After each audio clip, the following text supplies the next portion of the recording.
First, you have some time to look at questions 1 to 5.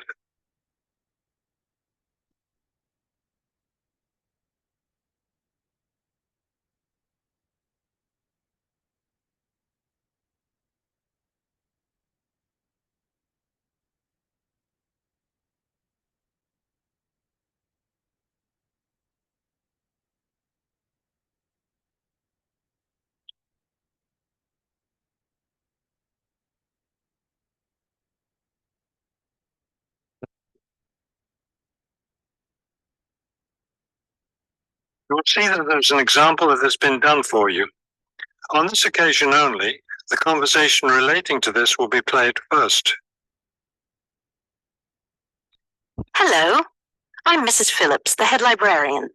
You're the new library assistant, aren't you? Yes, I'm Robert Haskell, but please call me Bob. The woman introduces herself as the head librarian, Mrs. Phillips, so the name Mrs. Phillips has been written in. Now we shall begin. You should answer the questions as you listen, because you will not hear the recording a second time. Listen carefully and answer questions 1 to 5. Hello, I'm Mrs. Phillips, the head librarian. You're the new library assistant, aren't you? Yes, I'm Robert Haskell, but please call me Bob. All right, Bob. Let me take a few minutes to explain how the library works and what your duties will be. First, the library opens at 8:30 in the morning, so naturally we expect you to be here and ready to work by then. Of course. And you can go home at 4:30 when the library closes. Now, let me explain where everything's kept. It looks like here on the ground floor is where the reference books are. Yes, that's right. Up on the second floor is where the adult collection is, both fiction and nonfiction. And the children's books are there too, aren't they? I thought I saw them in the room by the stairway. No, those are magazines and newspapers for adults. Children's books are up one more flight on the third floor. We'll take a look at them later. Let me show you how we organize our work. Do you see that brown book cart over there? The one by the door? Yes, that one. Those books have been checked in and need to go back on the shelves. Okay, so the brown book cart has books to reshelve. What about this black cart by the desk? Those books have torn pages or damaged covers. They're all books that need to be repaired. Okay, I know how to do a lot of that. I'm pretty good at mending torn pages and covers. That's great, because we really need help with that. And that white cart in the corner, what are those books for? Those are old books that we've taken off the shelves to make room for new ones. We sell them as used books to raise money for the library. So they're all ready to sell? Yes, that's right. So now you know what to do with the books in the carts. Let's talk about our activity schedule.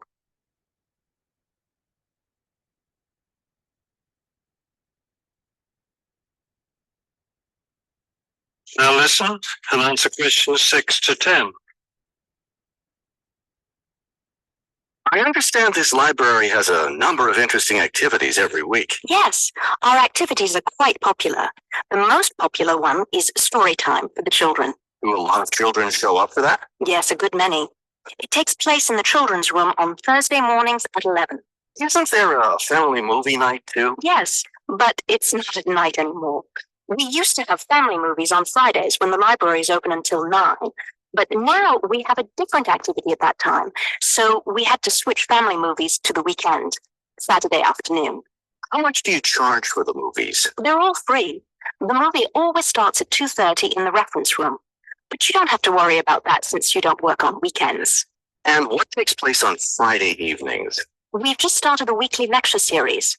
We have a different speaker every week, and the lectures cover all different kinds of topics. Well, that sounds like something I'd be interested in attending.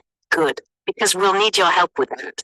You'll be working Friday evenings, and one of your duties will be to set up the meeting room on the first floor for the lecture. What time will you need that done? Let's say by 6:15. The lecture starts at 6:30, and the room needs to be ready well ahead of time. A lot of people arrive early. Maybe I should have the room ready by 6? That wouldn't be a bad idea. Okay, why don't I take you upstairs and show you the rest of the collection? Section 2. You will hear a radio interview about a lakeside resort. First, you have some time to look at questions 11 to 15.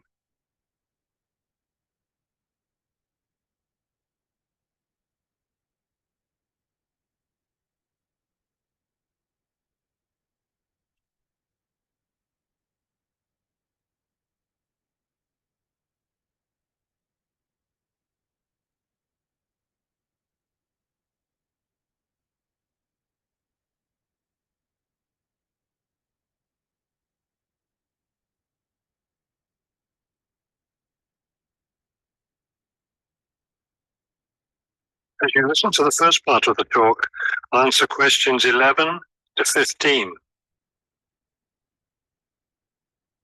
Good afternoon, and welcome to today's show. The warm months are with us, and many of you are getting ready to plan vacation trips. To help you with that, we have a special guest today, Robert Sampson, director of the Golden Lake Resort. Robert, I understand Golden Lake is a popular place for families to spend their vacations. Yes, families enjoy spending time at Golden Lake. Many come back year after year. We have a spectacular location and fun activities for both children and adults.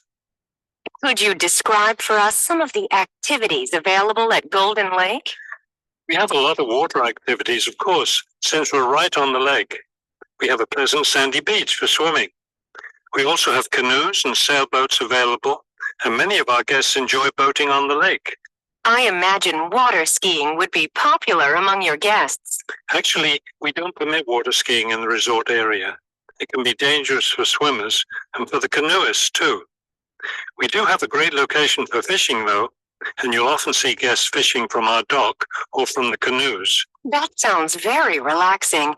What about activities on land? Do you have facilities for tennis? We had tennis in the past, but the courts fell out of repair. And since we found that most of our guests weren't interested in the game, we closed the courts down. So that's no longer an option. And naturally, because of our location in the woods, we don't have an adequate area for a golf course. But I'd like to let your listeners know that we'll be adding a new activity this year. We've made an arrangement with the local stable. So now we're going to have horseback riding available for our guests. We've created several riding trails around the lake. That sounds lovely. Now, what about rainy days? What can your guests do when the weather's bad? We have a games room and a crafts room. When the weather's rainy, some of our very talented staff members offer arts and crafts classes for all ages. What fun! Do you offer any other classes or activities?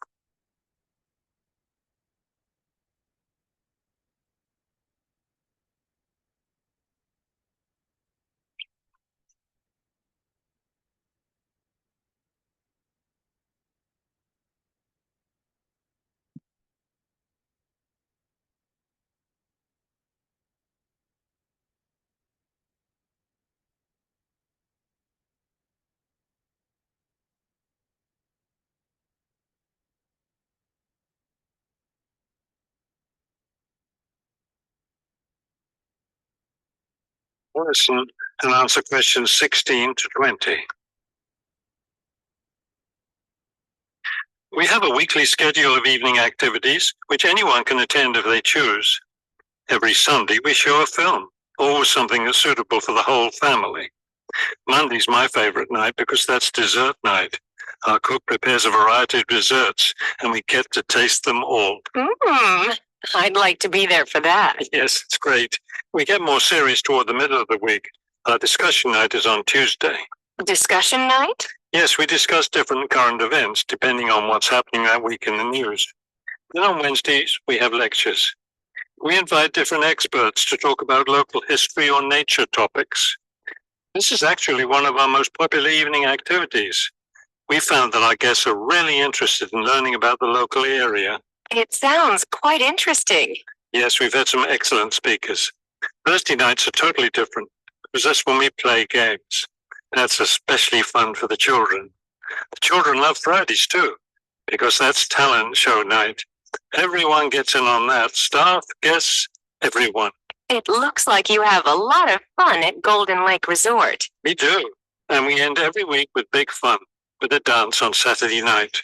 Now I understand a little more why Golden Lake is such a popular place for family vacations. With such a variety of activities, there's something for every member of the family there. There is. And I hope your listeners will consider spending their next vacation with us. That is the end of section 2. You now have half a minute to check your answers. Section 3. You will hear 2 students talking about a class assignment about wild bird rescue and rehabilitation. First, you have some time to look at questions 21 to 25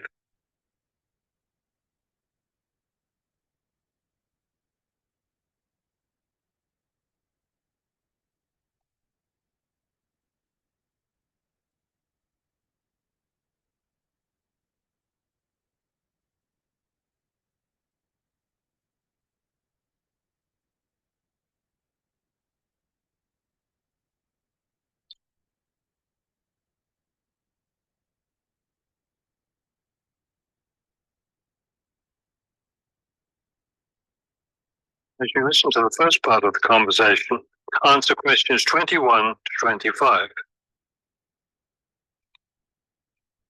Okay, let's go over the requirements and see what we have left to do. Let's see. We have to give the professor a written summary of the information we've gathered on our topic, wild bird rescue and rehabilitation. The other written thing we have to turn in is a case study of the rehabilitation of one bird. We have the information on that already. Right. All we have to do is write it up. What about charts and graphs?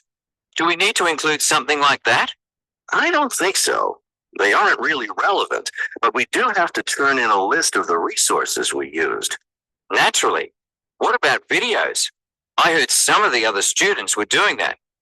Well, I guess that must be optional because I don't see it on the requirements list. Okay, we should start planning our class presentation since that counts for half the grade.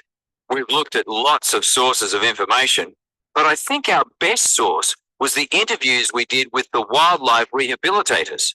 Agreed. That and the journal articles. I think we have enough information from those two sources for the presentation anyhow. The books we looked at weren't all that helpful. I wonder if we should try to bring in some live birds for the presentation. That would be too difficult, don't you think? But we have lots of photos of rehabilitated birds. We can show those.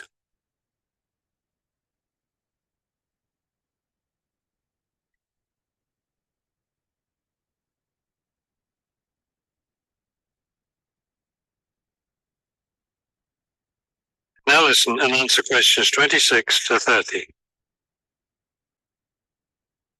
Right.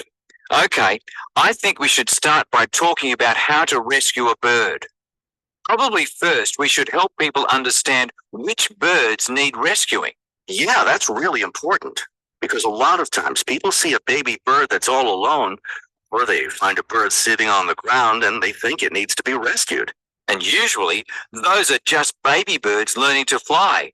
So we should emphasize that people should only attempt to rescue a bird that's clearly injured. For certain kinds of birds, the rescuer needs to wear protective gloves because some of those birds have sharp claws and can tear your shirt, or worse, injure your face or some other part of your body. Yes, that's an important point. Okay, next, let's tell people to put the injured bird in a box with good air circulation. We should let them know that a cage isn't necessary, and a bag, especially a plastic one, could hurt the bird more. Another thing we need to say is that the best way to help the bird stay calm is not by petting it or talking to it, but by leaving it completely alone. Then people should take the bird to the bird rescue center as soon as possible.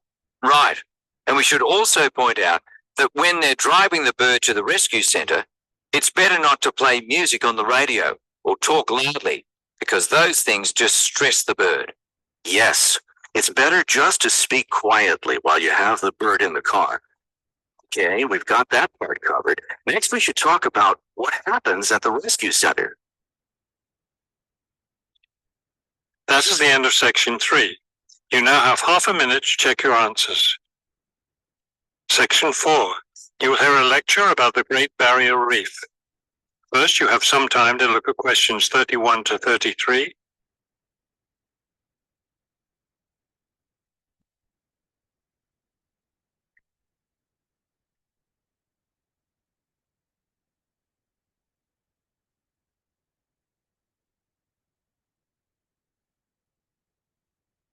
Now listen carefully and answer questions 31 to 33.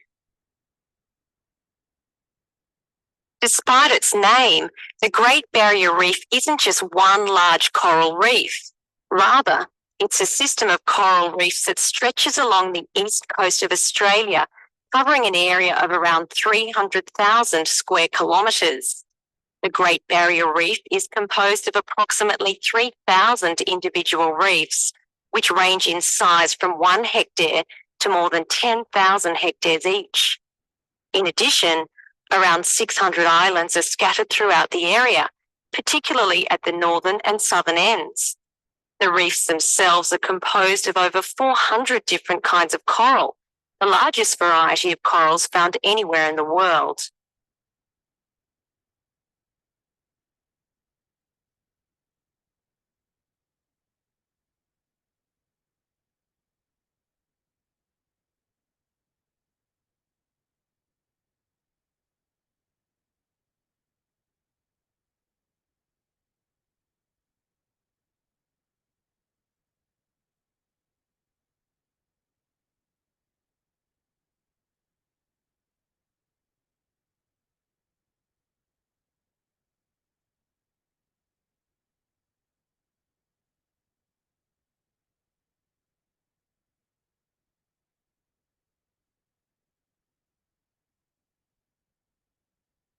Now listen carefully and answer questions 34 to 40.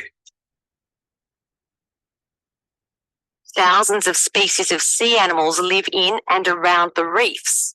Altogether, approximately 1,500 species of fish inhabit the reef area, including a number of different kinds of sharks.